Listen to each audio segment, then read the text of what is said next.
Hello, and welcome to another Friday Update. Joined with me as always is Dr. Heisch. How are you doing today? I'm good. Richie, how are you? I'm doing great, thank you. Just a little under the weather just because of allergy season, but other than that, I'm pretty good. Well, I'm glad you're here. Welcome back to the host seat. You haven't been here for a little bit. What, about a month or so? About a month. Yeah, I think you had spring break and everything in between. Yeah, that's right. Yeah. All right, so how's your week been so My far? week has been busy. I actually sent too many pictures in this week. We had to cut them back Yeah. so that we could get through our Friday update in a timely manner. Okay. I had a lot of high-touch incidents this week. One was Okay. at our Farmington Community School, Okay. which is our preschool over at Shiawassee, where the Farmington Central High School is. Okay. And I saw photos, or not photos, but art displays made out of macaroni. Okay. And I saw someone's mom in the photo, or in the macaroni drawing, Okay. which I thought was really, really cool. You can see that over there. Okay.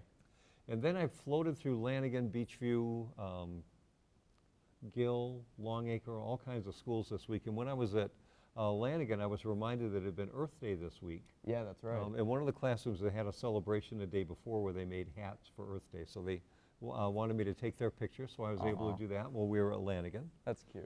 And then I'm starting to get around to athletic contests again between our internal customers, our internal high schools. So Farmington High School and Harrison High School had women's tennis this week. Okay. A beautiful day. It was a lot of fun to be out of the office Yeah. and at tennis. And then we got some great news from the Burlington Coat Factory. They've opened a store on Orchard Lake Road near 14 Mile Road. They donated $10,000 to Wood Creek Elementary. Yeah, I remember hearing about that. I think it was earlier this week. It was earlier this week, just for staff to use to buy things for the classroom that will help students. It was a great celebration, and we're grateful to have community partners like that that adopt a classroom. Yeah, that's great because obviously a lot of teachers use their own money. Oh, towards, absolutely. You know, supplies for the classroom. Yeah. And it's also great that Burlington does that. It does, for yeah. one school. Yeah. And whenever they open up a new store. Yeah, and they wanted that school to be in their kind of their boundary area. Yeah. So Wood Creek was a perfect Of fit. course.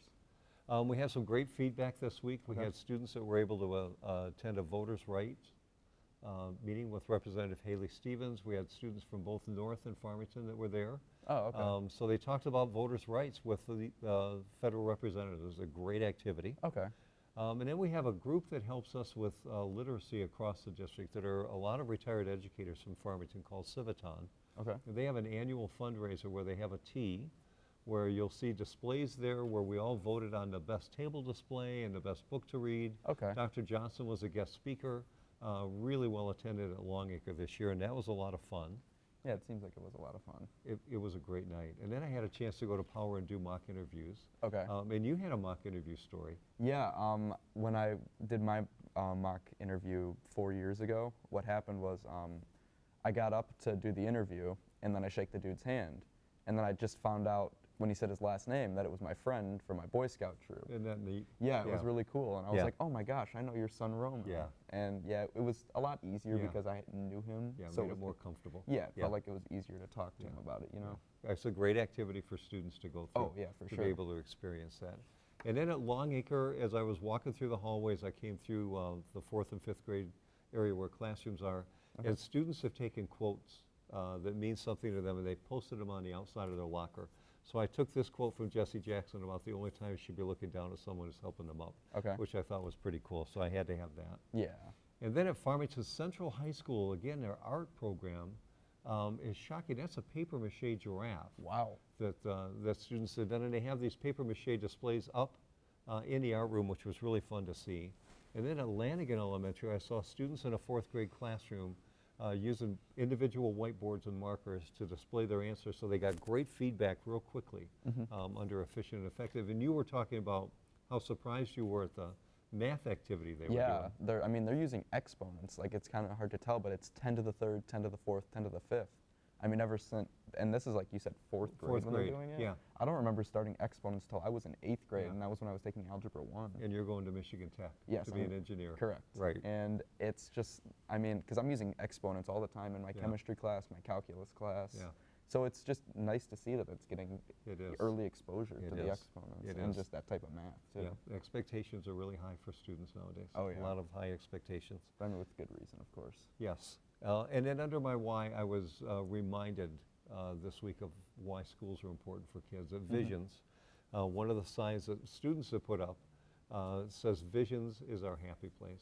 And Aw. for students that have some disabilities, to be able to say that and demonstrate about the school they go to, I think is remarkable. Yeah, that is, like you said, remarkable. It That's is. really good. And then at Longacre, they're doing a thing around kindness. And I'm convinced you can't be too kind for anybody. So the sign as you walk into the door is about entering the kindness zone. Yeah. And then all through the hallways, they have reminders about kindness and how important it is to be kind.